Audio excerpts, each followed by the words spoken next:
कक्षा 10वीं की स्टूडेंट पढ़ ली आपके यहाँ विज्ञान का यानी साइंस का सप्लीमेंट्री परीक्षा पेपर लेके आ चुके हैं। आप लोग बहुत से रिकमेंड कर रहे थे कि विज्ञान का पेपर डालूं, तो फाइनली आपका यहाँ विज्ञान पेपर आ चुका है। और साथ ही इस वीडियो को आपको यहाँ पर एंड तक देखना है।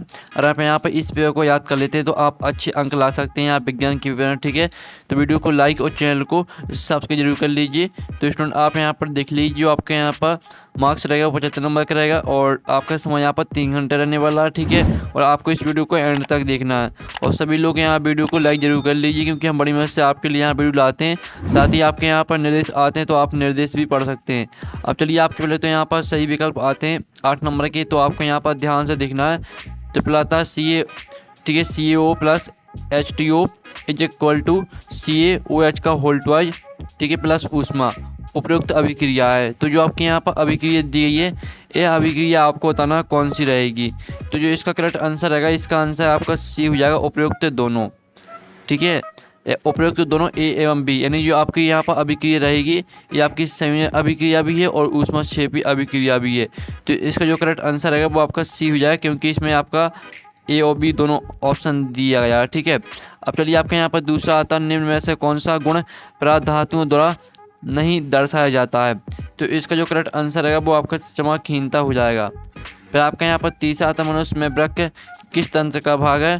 तो इसका करेक्ट आंसर रहेगा आपका यहाँ पर ठीक है, उत्सर्जन। उत्सर्जन आपका यहाँ पर करेक्ट आंसर रहेगा। फिर आपका चौथा आता है, मनुष्य में पुरुष बढ़ाने वाला हार्मोन है। तो इसका आंसर रहेगा टेस्टोस्टेरोन।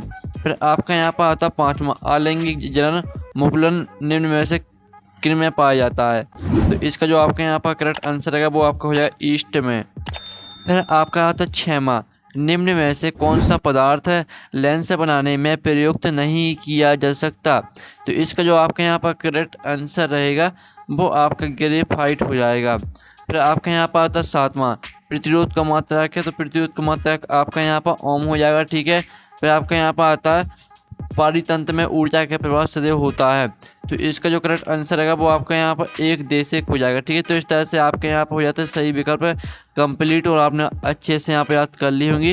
और यहाँ पे इंग्लिश मीडियम के स्टूडेंट देख लीजिए। ठीक है, जिस तरह से हमने यहाँ पे हिंदी मीडियम के स्टूडेंट के लिए आंसर बताएं तो उसी तरह से आपको यहाँ पर याद कर लेना। ठीक है, आप स्क्रीनशॉट ले सकते हैं। अब चलिए हम यहाँ पर देख लेते हैं। प्रश्न 2 आता है, रिक्त स्थानों की पूर्ति कीजिए। ठीक है, आपके 8 नंबर के आते हैं। तो पहला तो जल का pH मान डॉट होता है। तो जल का pH मान होता है 7। ठीक है, जल का pH मान 7 होता है। फिर आप यहाँ पर देख लीजिए दूसरा रेगिस्तान आता है, सामान्य ताप पर एकमात्र द्रव धातु पारा है। ठीक है, पारा आपका यहाँ पर करेक्ट आंसर है दूसरे का। फिर तीसरा आता मास्टर ग्रंथि डॉट को कहते हैं। तो मास्टर ग्रंथि कहते हैं पीयूष ग्रंथि को। ठीक है, पीयूष ग्रंथि आपका यहाँ पर करेक्ट आंसर रहने वाला है। ठीक है, पीयूष ग्रंथि को कहते हैं। अब चलिए आपके यहाँ पर देख लेते हैं, जिसमें आपका आता है चौथा, मनुष्य में डॉट जनन होता है। तो मनुष्य में होता है लैंगिक जनन। ठीक है, लैंगिक आपसे लिखते बन जाएगा। ठीक है, लैंगिक जनन होता है मनुष्य में। तो आपको यहाँ पर अच्छे से याद कर लेना है। फिर आप यहाँ पर देख लीजिए पाँचवा आता है। तो पाँचवें का आपका करेक्ट आंसर स्नेल हो जाएगा। ठीक है, स्नेल का नियम है। तो पाँचवें का आंसर आपका स्नेल हो जाएगा। फिर छठवां आता है, श्वेत प्रकाश का रंगों में विभक्त होना वर्ण विक्षेपण कहलाता है। ठीक है, वर्ण विक्षेपण आपका करेक्ट आंसर रहेगा। ठीक है, छठवें का। ठीक है, छठवें का आंसर रहेगा आपका वर्ण विक्षेपण। फिर आपका यहाँ पर देख लेते हैं सातवां, शुद्ध जल विद्युत का कुचालक होता है। ठीक है, कुचालक आपका यहाँ पर करेक्ट आंसर रहने वाला है सातवें का। फिर आपका आठवां आता है, चुंबकीय क्षेत्र रेखाएं बंद्र वक्र होती हैं। ठीक है, बंद्र वक्र। तो आपका बंद करेक्ट आंसर है 8 में रिक्त स्थान का। अब चलिए आपके यहाँ पे इंग्लिश मीडियम के स्टूडेंट भी देख सकते हैं।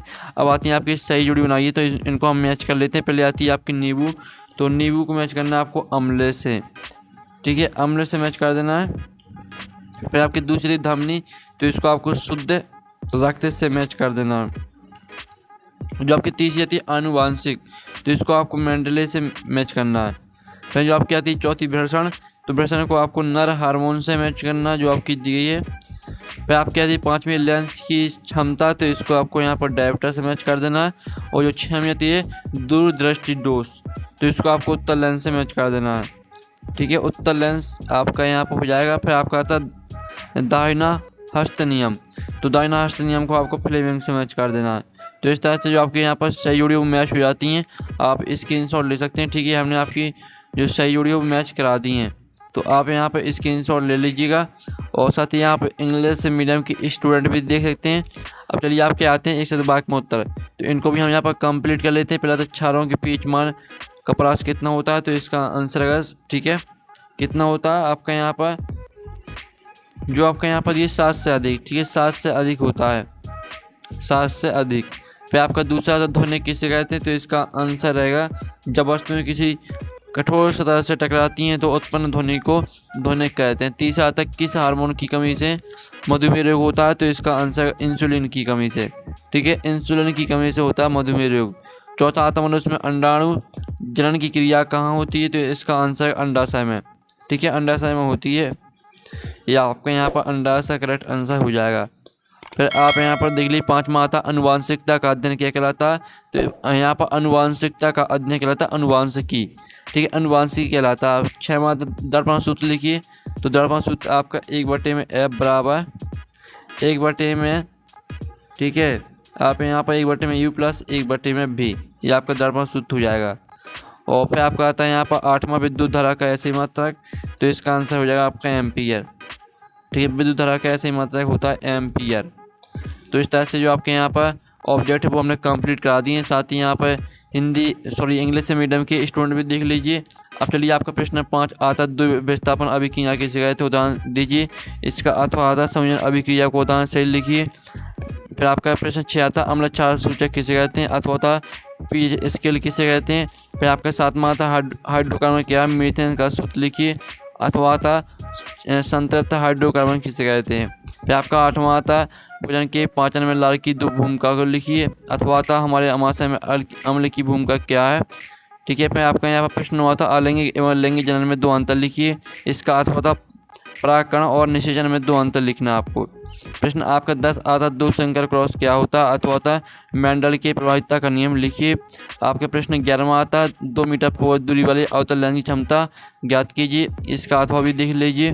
प्रश्न 12 आता अपवर्तनांक किसे कहते हैं, अथवा आता अवतल दर्पण के 2 उपयोग लिखिए।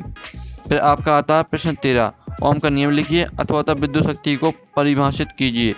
आपका यहाँ पर 14वां प्रश्न आता विद्युत मोटर का सिद्धांत क्या है, अथवा था किसी क्षण चुंबक के चारों ओर चुंबकीय रेखाएं खींचिए। आपका 15वां प्रश्न आता घरेलू विद्युत का परिवर्तन का नामांकित चित्र बनाइए। अथवा था फ्लेमिंग का बाएं हाथ का नियम लिखिए। 17वां प्रश्न आता अपशिष्ट किसे कहते हैं, अथवा था पारिस्थितिकी क्या है। फिर आपका 17वां प्रश्न आता एक तंत्रिका कोशिका के नामांकित चित्र बनाइए। अथवा आता निम्न हार्मोन के एक काल लिखना आपको, ठीक है। यहाँ पर देख लीजिए थायरॉक्सिन और एड्रीनेल, ठीक है, नेलिन और टेस्टोस्टेरोन, इनके आपको एक काल लिखना है। फिर आपका 18वां प्रश्न आता है, तो 18वां प्रश्न देख लीजिए। 18वें का अथवा था ऊष्मक्षेपी और ऊष्मशोषी अभिक्रिया को उदाहरण सहित परिभाषित कीजिए। फिर आपको नेक्स्ट क्वेश्चन आता स्वच्छ आकाश नीला क्यों दिखाई देता है, इसका अथवा आता तो अथवा देख लीजिए। फिर आपका 20वां क्वेश्चन भी आप यहाँ पर देख लीजिए। 21वां क्वेश्चन देख सकते हैं, ठीक है। 22वां धमनी उसरा में आपको 4 अंतर लिखने, इसका अथवा आता अथवा देख लीजिए। अब चलिए जो इनके आंसर है वो हम आपको बता देते हैं। स्टूडेंट आप यहाँ पर देख लीजिए, आपका प्रश्न 5वें का उत्तर है, ठीक है। ये आपका प्रश्न 5वें का अथवा का उत्तर है। फिर आपका प्रश्न 6वां जो दिया गया था, तो प्रश्न 6वें का उत्तर देख लीजिए। आपका प्रश्न 6वें का उत्तर है और ये आपका प्रश्न 6वें का अथवा का उत्तर है, तो इनके आप स्क्रीनशॉट ले सकते हैं, नहीं तो आप अपनी कॉपी नोट करते जाइए। फिर प्रश्न आपका 7वें का उत्तर, ठीक है, और प्रश्न 7वें का अथवा का उत्तर। फिर आपका 8वें प्रश्न का उत्तर देख लीजिए। 8वें का अथवा का आंसर आप देख सकते हैं, ठीक है। प्रश्न 9वें का आंसर देख लीजिए, जो कि आपका लैंगिक अलैंगिक और लैंगिक जनन में आपको अंतर लिखना था। और प्रश्न 9वें का अथवा का आंसर देख लीजिए, इसमें आपको परागकण और निषेचन में अंतर लिखना था। फिर आपका यहाँ पर 10वें क्वेश्चन का आंसर देते, ठीक है, दूसरे क्रॉस को जो आपको परिभाषित करना था, तो आंसर देख लीजिए।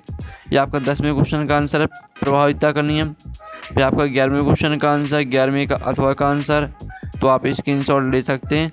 और 12वें क्वेश्चन का आंसर देख लीजिए, आपका 12वें का अथवा का आंसर है, तो हम आपको अथवा सहित आंसर करा रहे हैं, ठीक है। 13वें क्वेश्चन का आंसर देख लीजिए, ओम का नियम आपका दिया गया और ये आपका, ठीक है, विद्युत शक्ति की परिभाषा दी गई है, जो कि आपका 13वें क्वेश्चन का अथवा का आंसर है। फिर आपका यहाँ पर 14वें क्वेश्चन का आंसर देख लीजिए, विद्युत मोटर सिद्धांत, और ये आपका अथवा का आंसर, ठीक है, चुंबकीय क्षेत्र रेखा का ये आपका चित्र हो जाता है। और साथ ही आपका 15वें क्वेश्चन का आंसर देख लीजिए, घरेलू परिपथ का चित्र। इसका अथवा का आंसर आप यहाँ पर देख लीजिए, फ्लेमिंग का बाएं हाथ का नियम। फिर आपका 16वें क्वेश्चन का आंसर, 16वें का अथवा का आंसर देख लीजिए। फिर आपका 17वें क्वेश्चन का आंसर, तंत्रिका नामांकित चित्र है आपका, और ये आपका 17वें का अथवा का आंसर है। ठीक है, आप यहाँ पर देख लीजिए। फिर आपका 18वें क्वेश्चन का आंसर देख लीजिए, आपका 18वें क्वेश्चन का आंसर दिया गया है, और ये आपका 18वें का अथवा का आंसर है। तो आपको अपने अच्छे से याद कर लेना, ठीक है, और इनके स्क्रीनशॉट आपने ले लिए होंगे। ठीक है, 19वें क्वेश्चन का आंसर देख लीजिए, 19वें का आपका अथवा का आंसर है। फिर आप यहाँ पर 20वें क्वेश्चन का आंसर देख लीजिए, ये आपका 20वें का अथवा का आंसर भी यहाँ पर दिया गया है। ठीक है, 21वें क्वेश्चन का आंसर देख लीजिए, आपका 21वें क्वेश्चन का आंसर है, और ये आपका 21वें का अथवा का आंसर है। ठीक है, फिर आपका ये लास्ट क्वेश्चन का आंसर जो 22वें क्वेश्चन है, ये आपका ध्वनि विश्राम में अंतर और वायु शोषण और अवायु शोषण में अंतर है। ठीक है, तो इस तरह से हमने आपका पूरा पेपर कंप्लीट करा दिया विद सॉल्यूशन सहित। ठीक है, और साथ ही इसका PDF आपको टेलीग्राम ग्रुप में मिल जाएगा। तो हम यहाँ पर नेक्स्ट वीडियो में मिलते हैं। Thanks for watching.